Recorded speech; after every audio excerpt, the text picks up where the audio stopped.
கோவிலுக்கு போகும்போது ஏன் தேங்காய் வாழைப்பழம் கொண்டு போகிறோன்னு என்னைக்காவது யோசிச்சிருக்கீங்களா? ஏன் சாமிக்கு ஒரு ஸ்வீட் பாக்ஸ் வாங்கிட்டு போனால் போதாதா அப்படின்னு நம்ம மனசில் ஒரு கேள்வி எழலாம்.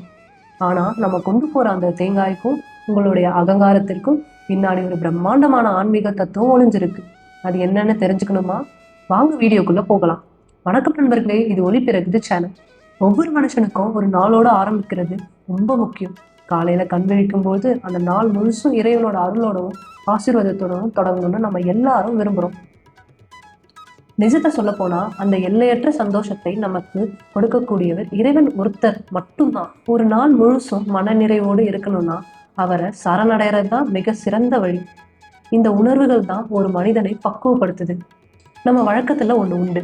நம்ம சொந்தக்காரங்க வீட்டுக்கோ இல்ல நண்பர்கள் வீட்டுக்கோ போகும்போது வெறும் கையோடு போக மாட்டோம். குறிப்பா அந்த வீட்டுல சின்ன பசங்க இருந்தா அவங்களுக்கு பிடிச்ச விளையாட்டு பொருட்களையோ இல்லைன்னா இனிப்புகளை வாங்கிட்டு போவோம். இது நம்ம பண்பாடு.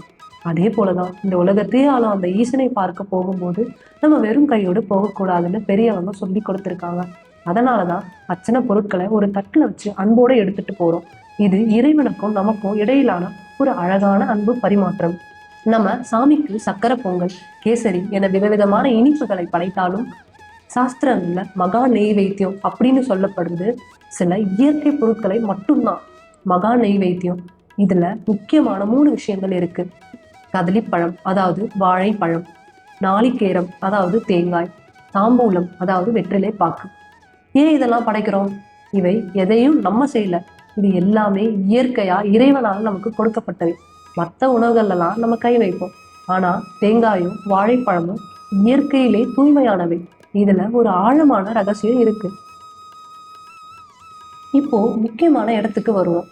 தேங்காயை ஏன் உடைக்கிறோம்? தேங்காயை சுத்தி ஒரு கடினமான ஓடு இருக்கு, அப்புறம் நார் இருக்கு. இது எதை குறிக்குதுன்னு தெரியுமா? மனிதனுக்குள்ள இருக்கிற ஆணவம், கர்மம், மாயை அப்படிங்கிற மலங்களைத்தான் குறிக்கிறது.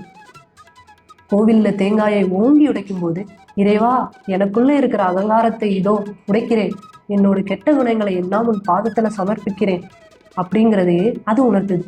அந்த தடித்த ஓடு உடைந்த பிறகுதான் உள்ளே வெண்மையான தூய்மையான தேங்காய் வெளிப்படும்.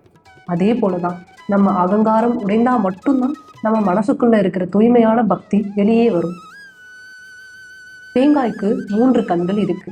அதை உடைச்சா ஒரு பாதிய சாமிக்கு முன்னாடி வைக்கும் போது அதுல அந்த முக்கண் தெரியும். இது எதோட குறியீடு தெரியுமா? நம்ம கிட்ட இருக்கிற தீய குணங்கள் அழிஞ்சிட்டா நமக்குள்ள இருக்கிற அந்த ஞானக்கண் அல்லது 3ஆம் கண் திறக்கும். முக்கண்ணாகிய இறைவன் நமக்கு மெய்ஞானத்தை அருள்வார் அப்படிங்கிறது தான் இத்தோட உட்பொருள். அது மட்டும் இல்லை, தேங்காயும் வெற்றிலையும் மிகச்சிறந்த மருத்துவ குணங்கள் கொண்ட மூலிகைகள். இதை படைக்கிறது மூலமா ஆன்மீகம் மட்டும் இல்லாம உடல் ஆரோக்கியமும் காக்கப்படுதுன்னு சித்த மருத்துவர்கள் சொல்றாங்க. நண்பர்களே, கோவிலுக்கு போய் அர்ச்சனை பண்றதுங்கிறது வெறும் சடங்கு கிடையாது. ஈசான சர்வ வித்யானம் அப்படின்னு மந்திரம் சொல்லும் போது பிரபஞ்சத்தின் அதிபதிக்கும் நம்மளையே அர்ப்பணிக்கிறோம். இனிமே நீங்க கோயிலுக்கு போனா அந்த தேங்காயை உடைக்கும் போது இன்னைக்கு என்னோட அகங்காரம் உடையுது, எனக்குள்ள மெய்ஞான ஒளி பிறக்குது அப்படின்னு உணர்ந்து செய்யுங்க. அப்பதான் அந்த வழிபாட்டுக்கு முழுமையான பலன் கிடைக்கும். இந்த வீடியோ உங்களுக்கு பிடிச்சிருந்தா லைக் பண்ணுங்க, உங்க நண்பர்களுக்கு ஷேர் பண்ணுங்க, உங்க கருத்துக்களை கமெண்ட் பாக்ஸ்ல சொல்லுங்க. மறக்காம ஒளி பிறக்குது சேனலுக்கு சப்ஸ்கிரைப் பண்ணுங்க. ஒளி பரவட்டும்.